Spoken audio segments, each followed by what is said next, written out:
प्यारे बच्चों, इस चैनल पे आपको नंबर 1 कंटेंट मिलेगा जो आपकी प्रिपरेशन को बूस्ट करने के साथ साथ तगड़ा करने में मदद करेगा। तो अपनी सीट बेल्ट बांध लीजिए, लेट्स गो।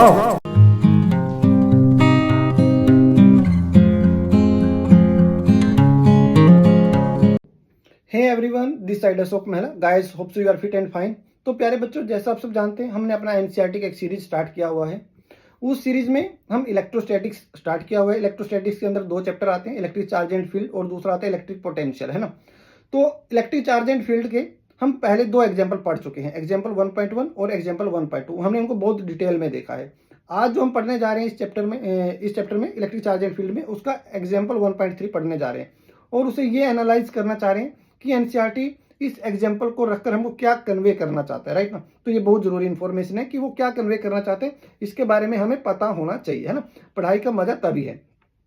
तो अब स्टार्ट करते हैं इसको, एग्जाम्पल 1.3 को, और इसका हर एक पॉइंट बारीक से समझने की कोशिश करते हैं, ठीक है। तो चलिए प्यारे बच्चों, यहाँ कहता है Coulomb's law for electrostatic force between 2 point charges. और आपको पता है जो अपने पास इलेक्ट्रोस्टैटिक फोर्स होती है वो 2 पॉइंट चार्जेस के बीच में लगती है ना। और कब लगती है? जब वो रेस्ट पर रहते हैं, राइट ना।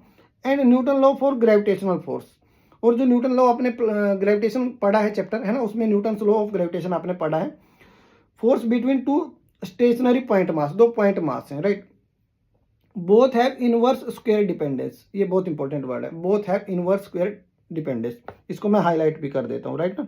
इस वर्ड को मैं हाईलाइट कर देता हूँ, इनवर्स स्क्वायर डिपेंडेंस। इसका मतलब क्या है, इसका मैं मतलब आपको समझाता हूँ। तो अपने पास जो इलेक्ट्रोस्टैटिक फोर्स होती है प्यारे बच्चों, वो क्या होती है? वो होती है F E equal to K Q1 Q2 बटे में R स्क्वायर। और जो मेरे पास ग्रेविटेशनल फोर्स होती है वो क्या होती है? Gravitational universal constant capital G M1 M2 बटे में R स्क्वायर, ये होती है। अब यहाँ पर ध्यान से देखो, जो अपना इलेक्ट्रोस्टैटिक फोर्स है वो inversely proportional to square of the distance है, और जो ग्रेविटेशनल फोर्स है वो भी inversely proportional to square of the distance है। तो इसका मतलब दोनों ही इन्वर्स स्क्वायर लॉ को ओबे करती हैं। वो ये बात यहाँ पर बताना चाहता है, यहाँ पर इस लाइन में जिसको मैंने हाईलाइट करा है। आगे क्या कहते हैं? Both have inverse square dependence on the distance between the charges and masses respectively. Charges and masses respectively. Compare the strength of these forces. इन दोनों फोर्सेस की स्ट्रेंथ को कंपेयर करिएगा। बोल रहा है compare the strength of these forces by determining the ratio of their magnitude. मतलब magnitude के साथ खेलने के लिए वो बोल रहा है, सामने से किसके साथ खेलना है? मैग्नीट्यूड के साथ। By determining the ratio of their magnitude. इसको भी मैं हाईलाइट कर देता हूँ, ratio of their magnitude, right ना। इसको हाईलाइट कर देता हूँ, ratio of their magnitude. Magnitude के बारे में वो बोल रहा है, राइट। ये हो गया अपना। आगे क्या कहते हैं? आगे कहते हैं for an electron and proton. पहले केस में जो वो बात कर रहा है, किसके बारे में बात कर रहा है? पहले केस में वो बात कर रहा है इलेक्ट्रॉन और प्रोटॉन की, है ना। इसको भी मैं हाईलाइट कर देता हूँ। और दूसरे केस में किसके बारे में बात कर रहा है? 4 2 प्रोटॉन। ये बात ध्यान रखनी। अब ए के 2 पार्ट हो गए, है ना। ए के 2 पार्ट हो गए। पहले पार्ट में वो जो हमारे पास स्ट्रेंथ है दोनों फोर्सेस का, उसके रेशियो को कंपेयर करवाना चाहता है। कब कब? जब एक प्रोटॉन हो और एक इलेक्ट्रॉन हो। और दूसरे पार्ट में किसके साथ कंपेयर करवाना चाह रहे हैं? जब दोनों ही क्या हो? दोनों ही प्रोटॉन हो। ये बात क्लियर हो गई है। इसका बी पार्ट है। बी पार्ट में क्या कहते हैं? बी पार्ट को भी पढ़ लेते हैं। बी पार्ट में कहते हैं estimate the acceleration of electron and proton. Estimate करना है एक्सेलरेशन किसका? Electron and proton due to electrical force of their mutual attraction. Mutual attraction को हाईलाइट करते हैं। इसका क्या मतलब हुआ? म्यूचुअल अट्रैक्शन क्यों लिखा? देखिए ना, अपने पास एक इलेक्ट्रॉन है, एक प्रोटॉन है। प्रोटॉन के पास कैसा चार्ज होता है? पॉजिटिव। और इलेक्ट्रॉन के पास कैसा चार्ज होता है? नेगेटिव। दोनों पे अपोजिट काइंड का चार्ज है ना, दोनों पे अलग अलग चार्जेस हैं, अनलाइक चार्जेस हैं। जब अनलाइक चार्जेस होते हैं तो वो क्या काम करते हैं? अट्रैक्ट। सेम चार्ज रिपेल करते हैं, अनलाइक चार्ज अट्रैक्ट करते हैं। तो इसीलिए उसने क्या वर्ड डाला है? अट्रैक्शन करेंगे। जब वो अट्रैक्शन करेंगे एक दूसरे की तरफ, वो जब आएंगे तो कितने एक्सेलरेशन से आएंगे, इसके बारे में वो बात करना चाहता है, राइट ना। तो यहाँ पर वो किसके बारे में बात करना चाहते हैं? तो यहाँ पर वो बात करना चाहते हैं प्यारे बच्चों, मैं इसको लिख देता हूँ, एक्सेलरेशन किसका? इलेक्ट्रॉन का। और एक्सेलरेशन किसका? प्रोटॉन का। इसके बारे में भी वो बात करना चाहते हैं, राइट ना। ये बी पार्ट है, इसको हम बाद में देखेंगे। पहले हम फर्स्ट पार्ट को अच्छे से पढ़ते हैं। तो चलिए फर्स्ट पार्ट की शुरुआत करते हैं। ए पार्ट, इसका हम ए का भी फर्स्ट पार्ट पढ़ रहे हैं। किसके बारे में बात कर रहे हैं प्यारे बच्चों? उसने हाईलाइट कर देता हूँ, इलेक्ट्रॉन और इलेक्ट्रॉन के बारे में वो बात करना चाहता है, ठीक है। तो मैं क्या काम करूँगा, मेरे पास क्या फॉर्मूला होता है, फॉर्मूला होता है मेरे पास प्यारे बच्चों, देखिएगा, एफ ई इक्वल टू के Q1 Q2 बटे में आर स्क्वायर। यहाँ पर क्या है Q1 क्या है, Q1 है मेरे पास प्लस का ही, और Q2 क्या है मेरे पास प्यारे बच्चों, माइनस का ही।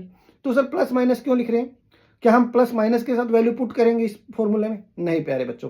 क्यों, मैं इसके लिए एक लाइन लिखता हूँ, वो आपको याद रखनी है, हमेशा याद रखना। जब हम कूलम्स लॉ को स्केलर फॉर्म में इस्तेमाल करेंगे तो चार्जेस को हम साइन के साथ पुट नहीं करेंगे, याद रखना ये बात। बट जब हम कूलम लॉ को वेक्टर फॉर्म में पढ़ रहे होंगे तो हमेशा चार्जेस को साइन के साथ पुट करेंगे, ये याद रखना है। बच्चे यहीं उलझे रहते हैं, तो मैंने आपको मंत्र दे दिया है। क्या मंत्र दिया है, जब कूलम लॉ को स्केलर फॉर्म में पढ़ेंगे चार्जेस को कभी भी साइन के साथ पुट नहीं करेंगे, बट जब कूलम लॉ को वेक्टर फॉर्म में पढ़ रहे होंगे तो याद रखना चार्जेस को हमेशा साइन के साथ पुट करेंगे। ये बात मैं लिख भी देता हूं, नोट बनाकर लिख देता हूं। क्या,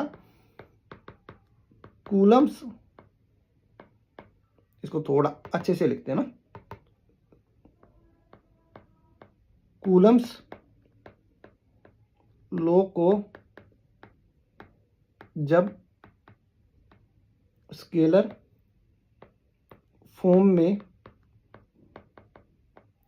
स्टडी करेंगे या सवाल करेंगे तो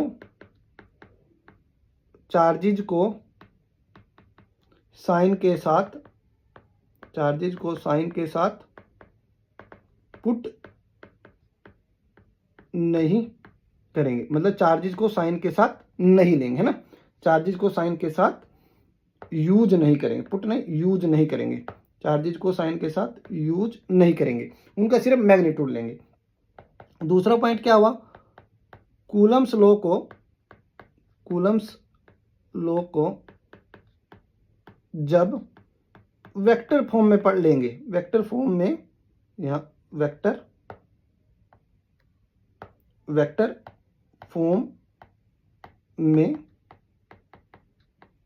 स्टडी करेंगे तो क्या होगा, तो चार्जेज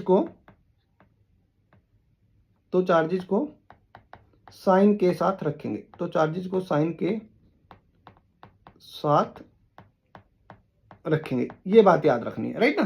तो अब मैं तो स्केलर फॉर्म पढ़ रहा हूं, जब मैं स्केलर फॉर्म पढ़ रहा हूं तो प्यारे बच्चों मैं क्या काम करूंगा, यहां पर लिखूंगा एफ ई इक्वल टू के ई बटे में आर स्क्वायर, राइट ना।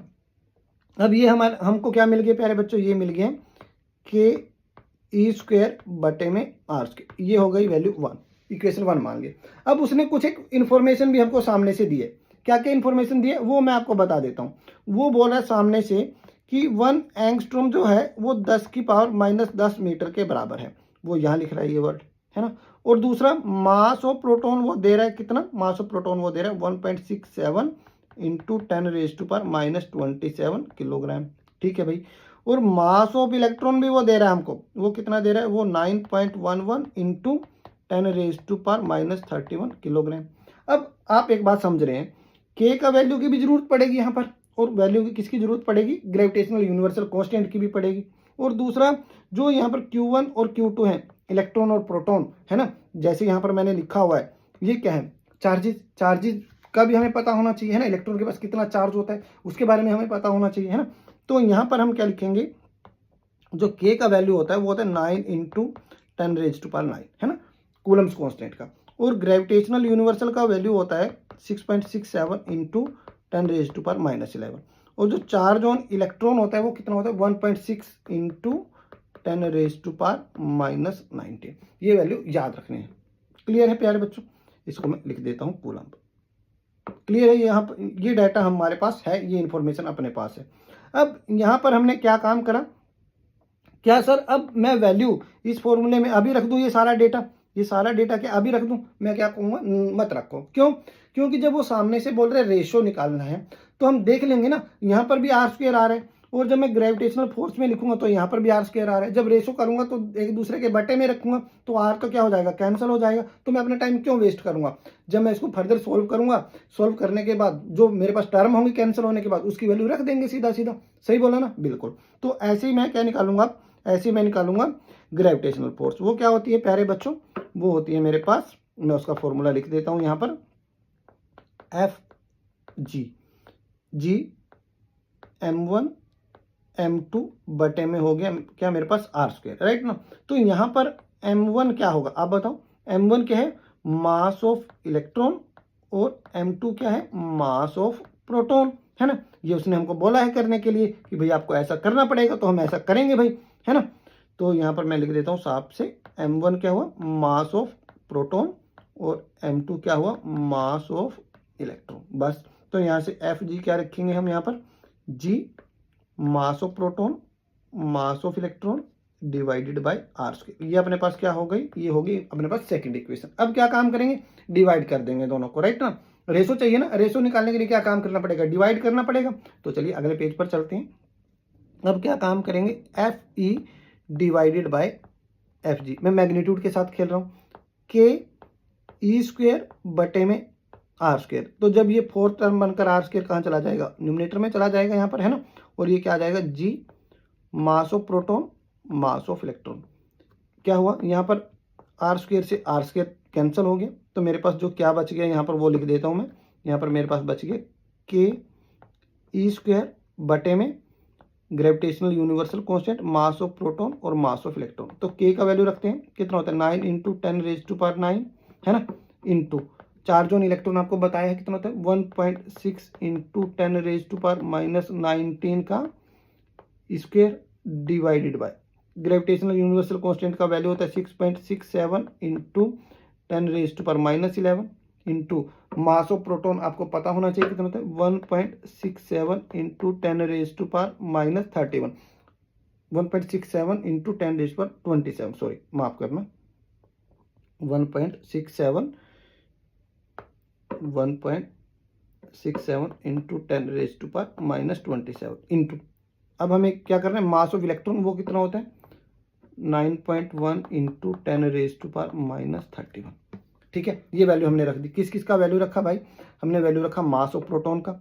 मास ऑफ प्रोटॉन का वैल्यू क्या है, ये मास ऑफ प्रोटॉन का वैल्यू है ना, ये मास ऑफ प्रोटॉन है। ये क्या है, ये है मास ऑफ इलेक्ट्रॉन, कितना होता है 9.1 इंटू 10⁻31, है ना। एनसीईआरटी ने क्या दिया है देख लेते हैं, उसने दिया 9.11, है ना। तो हमें 9.11 ही लेकर चलना है, तो हम 9.11 ही ले चलो, इससे कुछ फर्क नहीं पड़ेगा क्योंकि हमें तो पावर देखनी है रियलिटी में, राइट। तो प्यारे बच्चों ये एग्जाम्पल वैसे आपको पेज नंबर 9 पर मिल जाएगा। अगर हम एनसीईआरटी की बात करें तो कहाँ मिल जाएगा, पेज 9 पर मिल जाएगा, न्यू एनसीईआरटी में, राइट ना, किसमें, न्यू वाली में। तो अब हम इसको कैलकुलेट करेंगे। जब कैलकुलेट करेंगे तो देखिएगा क्या लिखेंगे, F E divided by F G. मैं क्या काम करता हूँ 9 इंटू 1.6 इंटू 1.6, इसको 2 बार लिखना पड़ेगा। क्यों 2 बार लिखना पड़ेगा, क्योंकि इसका कितना है स्क्वायर है, तो ये पूरी टर्म 2 बार आएगी। मैं अब क्या काम कर रहा हूँ 10⁻9 इंटू 10⁻19 इंटू 10⁻19, समझ में आया होगा, है ना, 2 बार लिखना है। अब क्या काम करेंगे 6.67 इंटू 1.67 इंटू 9.11, है ना, इसको यहाँ पर करेक्ट कर लीजिएगा। मैं 9.11 जो एनसीईआरटी यूज कर रही है वही लेकर चल रहा हूँ, राइट। अब मेरे पास क्या बच गया प्यारे बच्चों, मेरे पास बच गया ये, इसको चलिए मैं यहाँ पर भी करेक्ट कर देता हूँ एक बार, है ना, सो दैट आपके माइंड में कोई भी ये ना रहे कि कैसे हो गया 9.11। तो ये 9.11 इंटू 10⁻31, राइट ना। तो ये क्या हुआ, ये हुआ मेरे पास क्या, मास ऑफ इलेक्ट्रॉन। समझ में आया होगा यहाँ तक, कोई दिक्कत नहीं, कुछ नहीं, वैल्यू पुट करनी है अब तो। अब मेरे पास क्या बच गया प्यारे बच्चों 9.11, ये वैल्यू आ गई, ठीक है, ये वैल्यू मैंने रख दी 1.67 9.11। अब मेरे पास क्या टर्म बच रही हैं उनको लिखते हैं। मेरे पास एक ये बच गई है 10⁻11, एक 10⁻27 और एक बच गई 10⁻31। इसको यहाँ पर लिख लेते हैं 10⁻11 इंटू 10⁻27, है ना, और 10⁻27 इंटू 10⁻31, ये टर्म बच गई। अब यहाँ से देखा जाए तो अपने पास क्या मिल गया प्यारे बच्चों, यहाँ देखते हैं F E divided by F G. तो 9 इंटू 1. अब इसको मल्टीप्लाई करते हैं, राइट ना। 1 मिनट रुकिएगा, मैं अपना मोबाइल निकाल लेता हूँ, इसको इससे कैलकुलेट करके आपको बताता हूँ कितना वैल्यू मेरे को मिलेगा, राइट। तो ये आ रहा है मेरे पास कितना, देखिए 9 इंटू 1.6 इंटू 1.6, ये मिला मेरे को 3.04 इंटू ये कितना मिलेगा भाई, अब देखिएगा 19 और 19 कितने हो गए 38, 38 में से 9 को निकाल दो कितना हो गया, ये हो गया 29, राइट ना। तो इसको याद रखिएगा 10 की पावर कितना हो गया ये -29 बटे में, अब इसको मल्टीप्लाई करते हैं 6.67 इंटू कितना आएगा 1.67 इंटू 9.11, ये आएगा मेरे पास कितना 101.475 इंटू ये कितना हो जाएगा 11 प्लस 27 प्लस 31, तो ये कितना हो गया 69, तो ये हो गया 10 की पावर -69। अब मैं क्या काम करूँगा देखिएगा, F E divided by F G, अब ये कितना हो गया 23.04 डिवाइड में कितना आ गया 101.475 इंटू, जब ये टर्म ऊपर जाएगी तो नीचे वाली टर्म, ये वाली टर्म किसकी बात कर रहा हूँ मैं, इस वाली की, जब ये ऊपर जाएगी तो प्लस की हो जाएगी ना 69। अब मैं इसको फर्दर सिंप्लीफाई करूँगा और आपको बताऊँगा ये वैल्यू कितना आ रहा है। यहाँ से मैं इसको डिवाइड करता हूँ 23.04 डिवाइडेड बाय 101.475, तो ये आ रहा है मेरे पास 0.227051 इंटू 10⁻⁴ 69 में से 29 को निकालेंगे तो कितना आ जाएगा 40 आ जाएगा, राइट ना। अब इसको मैं क्या लिख सकता हूँ प्यारे बच्चों, इसको मैं यहाँ पर लिखता हूँ, है ना। तो ये आ जाएगा मेरे पास कितना F E divided by F G. अगर मैं इसको सीधा सीधा सिंप्लीफाई फॉर्म में लिखूँ तो क्या कर सकता हूँ, इस डेसिमल को अगर मैं यहाँ डालूंगा तो ये क्या हो जाएगा 2.27, है ना, इंटू जब डेसिमल को आगे शिफ्ट करा तो एक वैल्यू कम भी करेंगे, राइट ना, तो ये कितना हो जाएगा 10 की पावर 39। होप्स आपको समझ में आया होगा। और इसको और अच्छे से लिखना चाहिए तो और अच्छे से क्या लिखा जा सकता है, F E divided by F G, इसको लिखा जा सकता है 2.3, है ना। एक अगर 5 से बड़ा हो जाता है तो उससे अगले वाली टर्म में एक ऐड हो जाता है, राइट। तो ये हो गया 10 की पावर 39।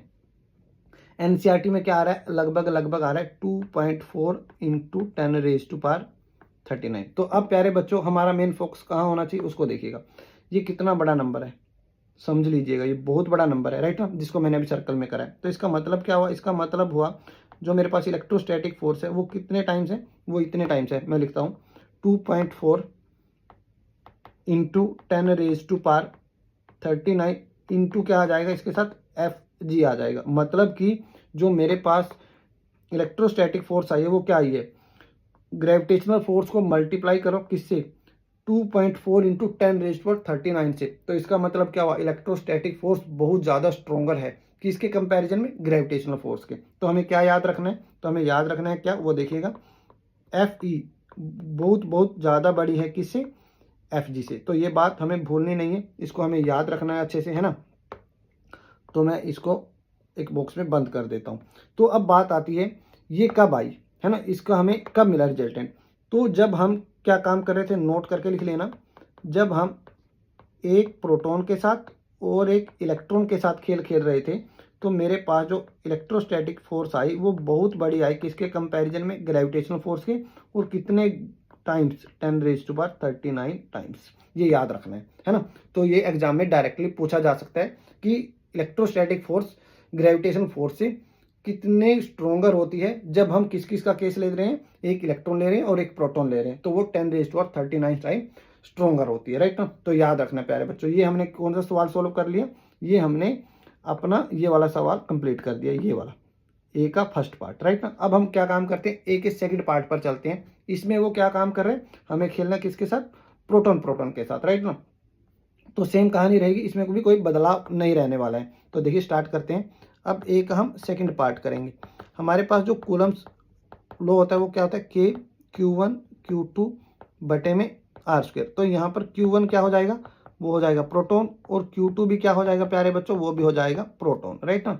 तो हम यहाँ पर क्या लिखेंगे, एफ ई इक्वल टू के ई डिवाइडेड बाय R²। तो हमको क्या मिल गया यहाँ पर, इलेक्ट्रोस्टैटिक फोर्स इस केस में हमको मिली के E² बटे में R², राइट ना, हो गया। अब ऐसे ही क्या निकालेंगे, ग्रेविटेशनल फोर्स। तो यहाँ पर जैसे हमने सोल्व करना बिल्कुल ऐसे ही करना है, इसमें कुछ करने की नीड नहीं है। Gravitation force, gravitational universal constant m1 m2 बटे में ये हो गया r स्क्वायर। तो यहाँ पर प्यारे बच्चों m1 होगा, क्या होगा, वो होगा मास ऑफ प्रोटॉन, और जो m2 होगा वो भी क्या होगा, मास ऑफ प्रोटॉन होगा। तो यहाँ पर मैं क्या लिखूंगा, F G equal to gravitational universal constant mass of proton divided by are square. ये मेरे पास क्या आ गई, ये आ गई मेरे पास सेकंड इक्वेशन। अब मेरे को क्या करना था, यहाँ पर रेशो का कंपैरिजन करना था। जब मेरे को रेशो का कंपैरिजन करना था तो मैंने क्या काम करा, डिवाइड करा, है ना। क्या काम करा था, डिवाइड करा था, किसको, इक्वेशन 1 को इक्वेशन 2 से, है ना। मैं यहाँ लिख भी देता हूँ, यहाँ पर रेशो के लिए मैंने क्या काम करा, इक्वेशन 1 को डिवाइड कर दिया किससे, इक्वेशन 2 से। अब मेरे को यहाँ पर भी क्या चाहिए, यहाँ पर भी मेरे को रेशो चाहिए। जब मेरे को रेशो चाहिए तो मैं क्या काम करूँगा, इक्वेशन 1 को डिवाइड कर दूंगा किससे, इक्वेशन 2 से। तो मेरे को क्या मिलेगा, देखते हैं, F E divided by F G.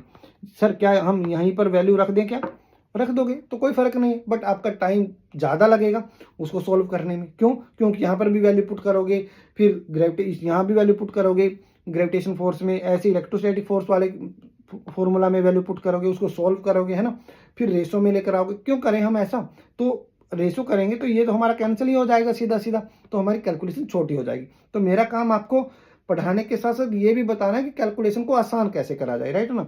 तो यहाँ पर हमारे पास क्या मिल गया प्यारे बच्चों, के ई स्क्वायर बटे में आर स्क्वायर इंटू ये आ जाएगा R square divided by G mass of proton, और ये भी हो गया मास ऑफ प्रोटॉन। तो यहाँ से ये कैंसिल हो गया, तो मेरे पास अब क्या बच गया, मेरे पास यहाँ से बच गया के ई स्क्वायर बटे में जी मास ऑफ प्रोटॉन और मास ऑफ प्रोटॉन, बस ये मेरे पास बच गया। तो मैं इसको यहाँ लिख लेता हूँ, F E divided by F G. इसके अंदर वैल्यू पुट करूँगा, 9 के का वैल्यू कितना था, 9 × 10⁻9। चार्ज ऑन इलेक्ट्रॉन आपको पता होना चाहिए कितना था, 1.6 × 10⁻19, 1.6 × 10⁻19, और इसका भी क्या है, स्क्वायर है, राइट ना। नीचे gravitational universal constant 6.67 × 10⁻11। Mass of proton बताओ, 1.67 × 10⁻27 है ना। तो ये मास ऑफ प्रोटॉन है, यहाँ पर भी मास ऑफ प्रोटॉन है। तो मैं क्या काम कर सकता हूँ, सीधा सीधा स्क्वायर ले लेता हूँ, है ना। अब क्या काम करेंगे, अब प्यारे बच्चों इसको सिंप्लीफाई कर देंगे सीधा सीधा। तो मैं क्या काम करूँगा, जो मेरे पास नंबर है कौन से, जैसे 9 हो गया, 1.6 कितने बार है, 2 टाइम्स, तो इनको मैं अलग कर लेता हूँ, राइट ना। तो इनको मैं अलग करता हूँ यहाँ पर, तो 9 × 1.6 × 1.6। अब मेरे पास क्या रह गया, अब मेरे पास रह गई पावर, ये वाली पावर, और ये कितने बार है, 2 बार। तो हम इनको लिखेंगे 10⁻9 × 10⁻−19 × 10⁻−19। ऐसे काम करना होता है प्यारे बच्चों, राइट ना। अब ग्रेविटेशनल कांस्टेंट ये नंबर मैं लिखूंगा, है ना, इसको भी मैं आपको हाईलाइट करके बता देता हूँ सो दैट आपको कैलकुलेशन पार्ट इजी लगे। 6.67 को और 1.67 को कितनी बार लिखूंगा, 2 टाइम्स लिखूंगा, किसको, 1.67 को, और ये नंबर है इनको अलग कर लेता हूँ, राइट ना।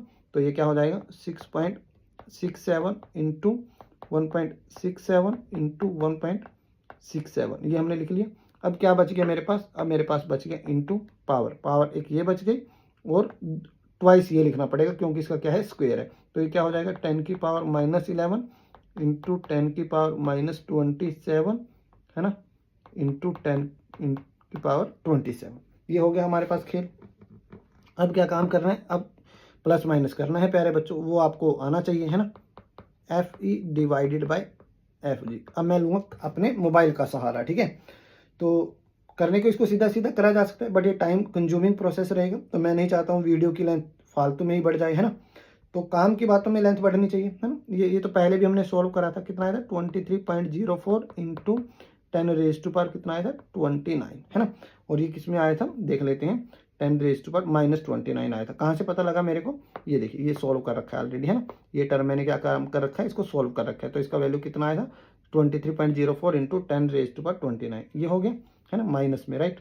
तो माइनस लगा देते हैं साथ में, यहाँ पर मैंने क्या लगा दिया, माइनस साथ में लगा दिया इसके, राइट, डिवाइडेड बाय। अब इसको मल्टीप्लाई करते हैं, कितना आएगा, 6.67, just a minute, 6.67 × 1.67 × 1.67 equal to, ये आया मेरे पास कितना, 18.602 × 10⁻, ये कितना हो गया, 27 और 27 54 हो गया, और 11 ये हो गया, तो ये हो गया 65 माइनस 65।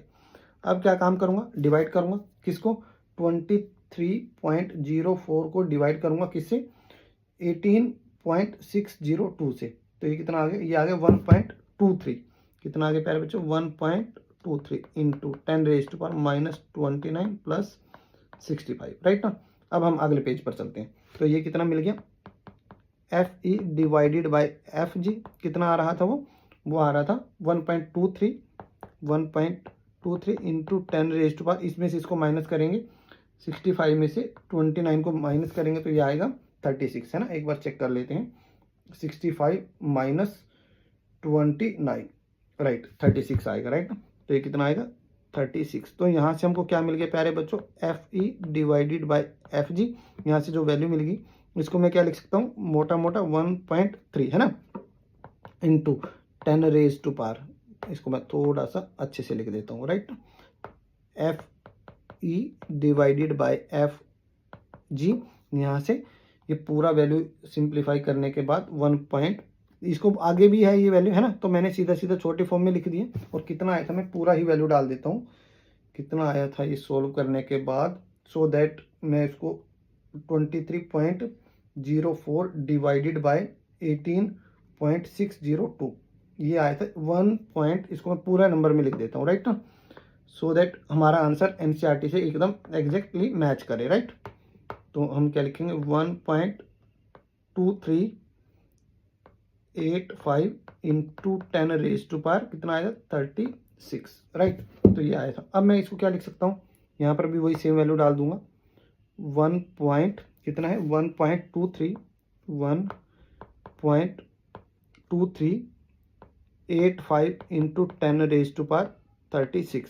अब मैं इसको क्या लिख सकता हूँ प्यारे बच्चों, इसको मैं लिख सकता हूँ F E divided by F G, ये मैं कर सकता हूँ राउंड ऑफ वगैरह करके 1.3 इंटू 10⁻36।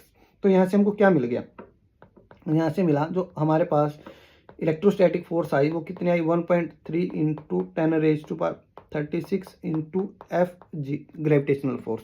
तो यहाँ पर देखिए ना, जो मेरे पास 1.3 से इतने बड़े नंबर से मल्टीप्लाई करूं और किसको, ग्रेविटेशनल फोर्स को, तब जाकर मेरे को क्या मिली, इलेक्ट्रोस्टैटिक्स। तो इस केस में भी क्या आ रही है, इस केस में भी इलेक्ट्रोस्टैटिक फोर्स बहुत बड़ी आ रही है in comparison to gravitational force. और कितने टाइम्स बड़ी आ रही है, 10⁻36। और किस केस में आ रही है, जब दोनों ही हमने क्या लिए हैं, प्रोटॉन प्रोटॉन।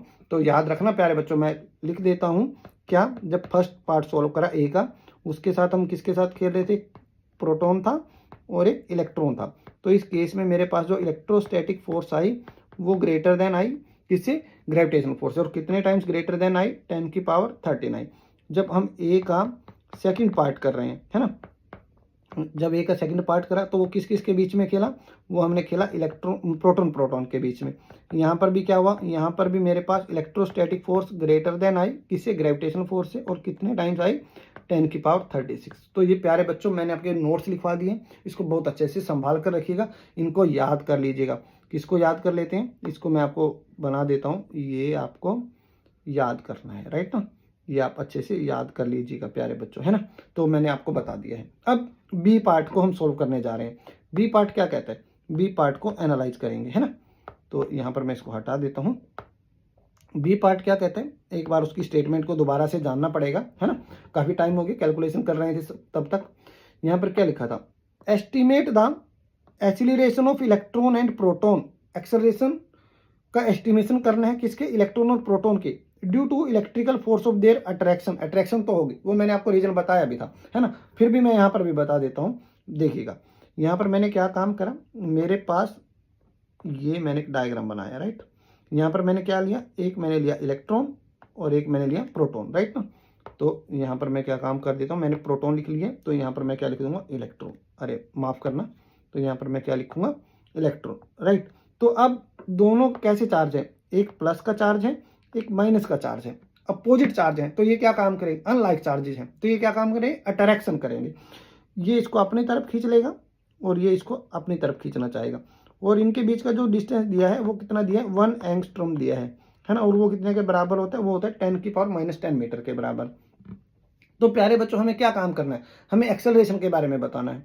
तो जब एक्सेलरेशन के बारे में बताएंगे तो हमें और कौन सी फोर्स उसने बोला है, इलेक्ट्रिकल फोर्स है ना, एस्टिमेट द, यहाँ पर मैं फिर से बताता हूँ, estimate the acceleration of electron and proton due to electrical force. तो इलेक्ट्रिकल फोर्स निकालते हैं, इलेक्ट्रिकल फोर्स क्या आएगी इस केस में वो देखते हैं, राइट। तो देखिएगा एफ ई क्या आएगी इस केस में, एफ ई इक्वल टू के, है ना। एक मेरे पास क्या है, मैं फॉर्मूला लिख देता हूँ, Q1 Q2 बटे में आर स्क्वायर। यहाँ पर इलेक्ट्रॉन और प्रोटॉन की बात कर रहे हैं तो मैं इसको लिख दूंगा प्रोटॉन और दूसरे को क्या लिख दूंगा, इलेक्ट्रॉन, है ना। और इसको मैं और क्या लिख सकता हूँ, इसको मैं ये भी तो लिख सकता हूँ प्लस ई, और इसको क्या लिख सकता हूँ माइनस ई। और आपको बताया हुआ है क्या, जब भी हम कूलम लॉ को खेलेंगे स्केलर फॉर्म में तो हमें क्या काम करना है, याद रखना है, चार्जेस को साइन के साथ यूज नहीं करेंगे, है ना, चार्जेस को साइन के साथ यूज नहीं करेंगे। बट जब कूलम लॉ को हम किस फॉर्म में पढ़ रहे हैं, वेक्टर फॉर्म में, तो उस टाइम चार्जेस को हम किसके साथ पुट करेंगे, साइन के साथ रखेंगे, राइट।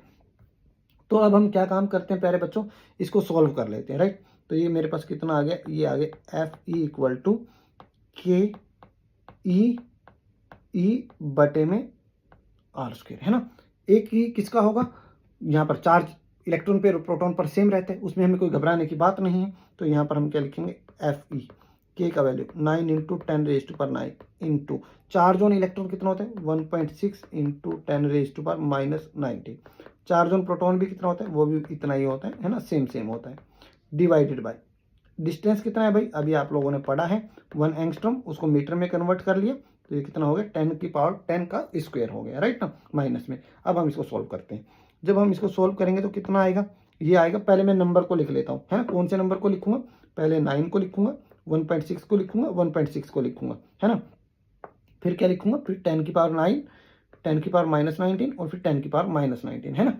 तो ये पहले भी हमने सॉल्व किया था, तो इसका वैल्यू कितना आएगा 9 इंटू कितना था 1.6 इंटू 1.6, और अब 10 की पावर कितना है 9 इंटू 10 की पावर -19 इंटू 10 की पावर -19 बटे में कितना हो गया, बटे में ये हो जाएगा अपने 10 की पावर -10 का स्क्वायर। इसको कैसे सॉल्व करेंगे, आप लोग जानते हैं ना, ए की ये फॉर्मूला होता है ना, तो इसको हम क्या लिखते हैं, ए एम इंटू एन, ये हो जाता है ना। तो इसके ऊपर मैं यही फॉर्मूला लगाऊंगा, तो ये क्या हो जाएगा, इसको सिंप्लीफाई करते हैं, 9 इंटू 1.6 इंटू 1.6, ये पहले भी हमने सॉल्व किया है, और कितना आता है 23.04, राइट। देखिएगा कहाँ पर सॉल्व कर रखा है, ये सॉल्व कर रखा है, कितना आ रहा है 23.04, है ना। और जब इसकी पावर को ये सॉल्व करते हैं तो कितना आता है 10 की पावर -29, तो सीधा सीधा लिख लेते हैं ना, टाइम बचेगा अपना। तो ये कितना आएगा 23.04 इंटू 10 की पावर -29, और ये क्या हो जाएगा, जब मैं इस आइडेंटिटी का यूज करूंगा तो ये हो जाएगा 10 इंटू 2, तो ये कितना हो गया 23.04 इंटू 10 की पावर -29 बटे में 10 की पावर -20, है ना। तो अब यहाँ से हमारे पास इलेक्ट्रोस्टैटिक फोर्स कितनी आई, वो आई 23.04 इंटू 10 की पावर कितना है -29, और ये ऊपर चली जाकर किसकी हो जाएगी, प्लस की हो जाएगी, राइट ना। तो यहाँ से हमारे पास क्या आ गया, एफ ई जो मेरे पास आया 23.04 इंटू 10⁻⁴, ये माइनस का है, ये प्लस का है, तो ये कितना हो जाएगा -9 न्यूटन, राइट। और इसको अच्छे से लिखे तो क्या हो जाएगा, ये हो जाएगा एफ ई इक्वल टू 2 इसको आगे शिफ्ट कर देते हैं, ये दशमलव को यहाँ ले आते हैं 2.3, तो जब आगे लेकर गए तो क्या हो जाएगा, एक पावर कम हो जाएगी, तो ये मेरे पास क्या आ गई, इलेक्ट्रोस्टैटिक फोर्स आ गई, राइट ना। ये कब, जब मैंने क्या काम करा, एक क्या लिया प्रोटॉन और एक क्या लिया इलेक्ट्रॉन, राइट ना, ये हमने समझ लिया। अब हमें तो एक्सेलरेशन के बारे में कमेंट करने, बिल्कुल सर। तो अब हम एक्सेलरेशन की बात करते हैं। अपने पास फॉर्मूला क्या होता है, फॉर्मूला होता है F equal to M A, है ना, force equal to mass into acceleration. यहाँ से मैं क्या निकाल सकता हूँ, एक्सेलरेशन वो क्या हो जाएगा, फोर्स बाय मास, है ना। तो यहाँ से मेरे को किसके साथ लेना है, एक एक्सेलरेशन के ऊपर कमेंट करना है जब प्रोटॉन का होगा, और दूसरा किसके ऊपर कमेंट करना है, जब दूसरा हमारे पास इलेक्ट्रॉन का होगा, है ना। तो मैं यहाँ पर लिख देता हूँ, दूसरा कौन सा होगा एक्सेलरेशन, जब इलेक्ट्रॉन का होगा। तो पहले हम इलेक्ट्रॉन को सिंप्लीफाई कर लेते हैं, फॉर्मूला क्या होगा, F equal to M A, कौन सी फोर्स है, इलेक्ट्रोस्टैटिक, मास किसका, इलेक्ट्रॉन का, एक्सेलरेशन किसका, इलेक्ट्रॉन का। तो एक्सेलरेशन ऑफ इलेक्ट्रॉन क्या आ जाएगा, वो आ जाएगा F E divided by mass of electron. तो फोर्स कितनी निकालिए, वो अभी आप लोगों ने निकाली थी, कहाँ रही है, ये रही है, ये वाली है ना, ये वाली 2.3 इंटू 10⁻⁻8 ये वैल्यू रखेंगे। 2.3 इंटू 10⁻⁻8 बटे में मास ऑफ इलेक्ट्रॉन कितना होता है भाई, 9.11 इंटू 10⁻⁻31। तो यहाँ पर एक्सेलरेशन ऑफ इलेक्ट्रॉन कितना आया, इसको सिंप्लीफाई करते हैं, अपने मोबाइल से मैं कैलकुलेटर यूज़ कर लेता हूँ। 2.3 डिवाइडेड बाय 9.11, तो ये कितना मिल गया, 0.252 है ना, 0.252 इंटू अब 10⁻⁻8 प्लस 31। तो एक्सेलरेशन ऑफ इलेक्ट्रॉन कितना आ गया यहाँ से, इसको मैं क्या लिख सकता हूँ, 2.5 लिखा जा सकता है, इंटू जब मैं इसको सोल्व करूंगा तो कितना आ जाएगा, 22। एक्सेलरेशन का यूनिट क्या होता है, मीटर पर सेकंड स्क्वायर। ये किस केस में आ गया, जब हम इलेक्ट्रॉन की बात कर रहे थे, राइट ना। अब हम किसके बारे में बात करेंगे प्यारे बच्चों, अब हम बात करेंगे प्रोटॉन के बारे में, राइट। तो प्रोटॉन का भी ऐसे ही फॉर्मूला लगाएंगे, क्या होता है, एफ कौन सी, इलेक्ट्रोस्टैटिक, मास किसका, सॉरी हाँ, मास किसका, प्रोटॉन का, एक्सेलरेशन किसका, प्रोटॉन का। तो एक्सेलरेशन ऑफ प्रोटॉन के बारे में बात कर रहे हैं, तो F E divided by mass of proton, है ना। तो यहाँ से इलेक्ट्रोस्टैटिक फोर्स कितनी आई है, 2.3 इंटू 10⁻⁻8 ये रही है वैल्यू, है ना, ये वाली, ये वैल्यू मैंने पुट कर दी। डिवाइडेड बाय क्या हो जाएगा, मास ऑफ प्रोटॉन, है ना। तो क्या हो जाएगा, मास ऑफ प्रोटॉन, वो हम रख देते हैं अभी। मास ऑफ प्रोटॉन कितना होता है भाई, आप लोगों को याद होना चाहिए, 1.67 इंटू 10⁻⁻27, राइट ना। तो इसको अब हम सिंप्लीफाई कर लेंगे, तो यहाँ पर एक्सेलरेशन ऑफ प्रोटॉन कितना आ गया, मैं डिवाइड कर देता हूँ, 2.3 डिवाइडेड बाय 1.67, तो ये आ जाएगा 1.37